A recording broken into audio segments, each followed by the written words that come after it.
গতির কিছু সংজ্ঞা এবং তার লেখচিত্র আমরা একে দেখাবো। কিরকম বলা হচ্ছে, সরলদৈর্ঘ্য গতির সংজ্ঞা কি বলা হবে? সরলদৈর্ঘ্য গতি বলা হচ্ছে এইখান থেকে একটা বস্তু যদি আমরা ঝুলিয়ে দিই, এইটাকে অলরেডি আমরা আগে বলেছি, এটাকে বলা হচ্ছে সাম্যাবস্থান। এই দিকে যদি আমি টেনে এই জায়গা থেকে ছাড়ছি, তাহলে কি হবে, দোল খেয়ে এখান থেকে গিয়ে আবার এখানে ফিরে এলে এইটাকে বলা হয় কি, পূর্ণ দোলন। তার মানে কি বলতে হবে, পূর্ণ দোলন কি বলা হচ্ছে, কোনো বস্তু যে অবস্থান থেকে যাত্রা শুরু করবে আবার গিয়ে সেই অবস্থানে এলে তাকে বলা হবে কি, পূর্ণ দোলন। এখানে কি বলা হবে, আর একটা পর্যায়কাল। পর্যায়কাল কি বলছে, একটা পূর্ণ দোলন সম্পন্ন হতে গেলে তার যতটা সময় লাগে তাকে কি বলা হবে, পর্যায়কাল। কি বললাম, একটা পূর্ণ দোলন হলে, তার মানে এখান থেকে গিয়ে আবার এখানে ফিরে এলে যতটা সময় লাগে তাকে বলবো হচ্ছে পর্যায়কাল। এবার বলা হচ্ছে এটা পূর্ণ দোলন হতে তার যতটা দৈর্ঘ্য সে দূরত্ব যায় তাকে বলা হবে কি, তার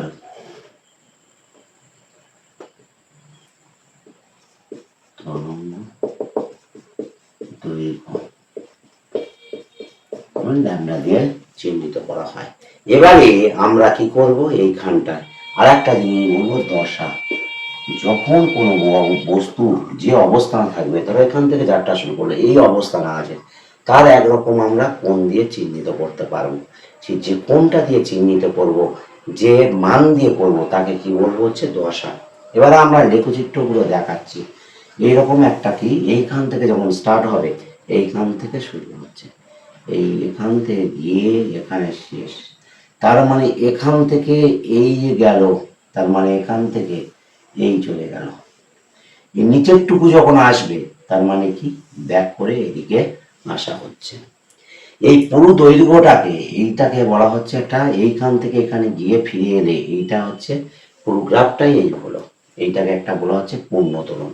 এই পূর্ণ দোলনের যে দৈর্ঘ্যটা তাকে কি বলা হবে, কি ল্যামডা দিয়ে চিহ্নিত করব। এর অর্ধেকটা কি হবে, ল্যামডা বাই 2। তার অর্ধেকটা কি হবে, ল্যামডা বাই 4। এইটুকু কি হবে, এইখান থেকে এইটুকু হচ্ছে ল্যামডা বাই 2। এইখান থেকে এইটুকু হচ্ছে ল্যামডা বাই 2। এইটুকু কত হবে, ল্যামডা বাই 4। তাহলে কি হবে, 3 ল্যামডা বাই 4। আর এইখানটা এটা কি হবে, ল্যামডা। তাহলে এইখান থেকে এইটা হচ্ছে 0, এইখানটায় হচ্ছে কি ল্যামডা বাই 4, এইখানে হচ্ছে ল্যামডা বাই 2, এই জায়গাটা হচ্ছে 3 ল্যামডা বাই 4, এটা হচ্ছে ল্যামডা। এবার বলা হচ্ছে পর্যায়কাল হিসাবে, তাহলে এইখান থেকে স্টার্ট হবে, এইখানটায় গিয়ে শেষ হবে। এই পুরোটা যখন যাবে, এই তার যা সময় লাগবে, এইটা হচ্ছে টি।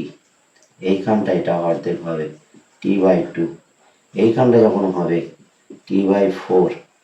এইখানটা যখন অর্ধেক হবে তাহলে কি হবে, টি বাই 4, 3t বাই 4। এইখানে কি বলা হবে, টি।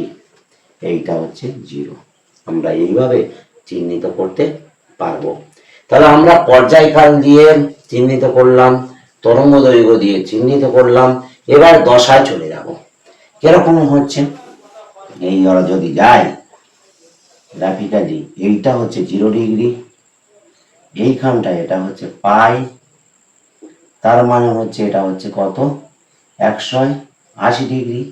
এটা 2 পাই, তার মানে হচ্ছে কত, 360 ডিগ্রি। এবারে বলা হচ্ছে এইখানে তাহলে কত হবে, পাই বাই হচ্ছে 2। এইটা মনে রাখতে হবে, তার মানে এটা কত হচ্ছে, 90 ডিগ্রি। এইখানটা এটা কত হবে, 3 পাই বাই 2। কি করে এলো, এই 3 পাই বাই 2টা কি করে আসবে, এখান থেকে এইটুকু সেটা হচ্ছে পাই, এখান থেকে এইটুকু পাই বাই 2, তাহলে কত হবে, 3 পাই বাই 2। তাহলে এটা হচ্ছে আমরা দশার সাহায্যে এরকম আমরা দেখাতে পারি। হয়েছে। এবার বলা হচ্ছে কি, আমরা একটা জিনিস বললাম কি, সরল দোলগতির হচ্ছে কি হবে, দশা। সরল দোলগতির দশা।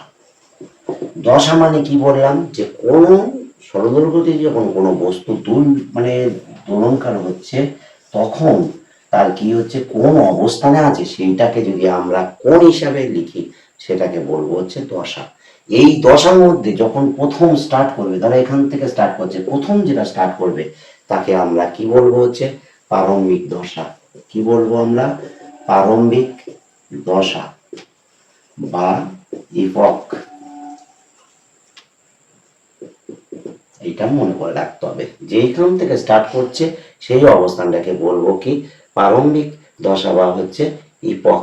এবারে আমরা এখানটায় এই দশা সম্বন্ধে কিছু ব্যাপারটা বলবো। কিরকম হচ্ছে? সরল দৈর্ঘ্যটির যে সরণ ছিল, সরণ সমান কি ছিল? এক্স সমান এ sine omega t plus alpha. তাহলে কি বলা হচ্ছে? বেগ কি ছিল? বেগ ছিল হচ্ছে ভি সমান এ ওমেগা কস ওমেগা টি প্লাস আলফা। এবং ত্বরণ সমান কি আসছে? ত্বরণ সমান হচ্ছে কিন্তু কি বলা হচ্ছে? এ সমান তাহলে মাইনাস ওমেগা স্কোয়ার এ sine omega t plus alpha. এইবার এইখানটা একটা জিনিস দেখে আমাদের বুঝতে হবে কি আছে, এর সাইন আছে, এর সাইন আছে, কিন্তু এর কসে আছে।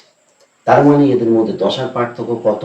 সাইনকে যদি আমি কসে নিয়ে যাই তার মানে কি ত্রিকোণমিতিতে সাইন থিটা এবং কস থিটা, কস থিটাকে যদি নিয়ে যাই তাহলে আমরা সাইনে যদি নিয়ে যেতে চাই তাহলে আমাদের কি করতে হবে? Pi by two minus theta করতে হবে যদি সাইনে লিখতে চাই। তার মানে কি এদের দুজনের মধ্যে দশার এর থিটা ছিল, এর থিটা আছে, এর এক্সটা কি হলো পাই বাই টু। অর্থাৎ সরণ এবং বেগের মধ্যে তাহলে কি লিখবো? সরণ ও বেগের মধ্যে দশা পার্থক্য তাহলে কত হবে? দশা পার্থক্য 90 ডিগ্রি বা পাই বাই টু। এবারে এইটা যখন মাইনাসে আছে, একই জিনিস আছে কিন্তু মাইনাসে, তার মানে কি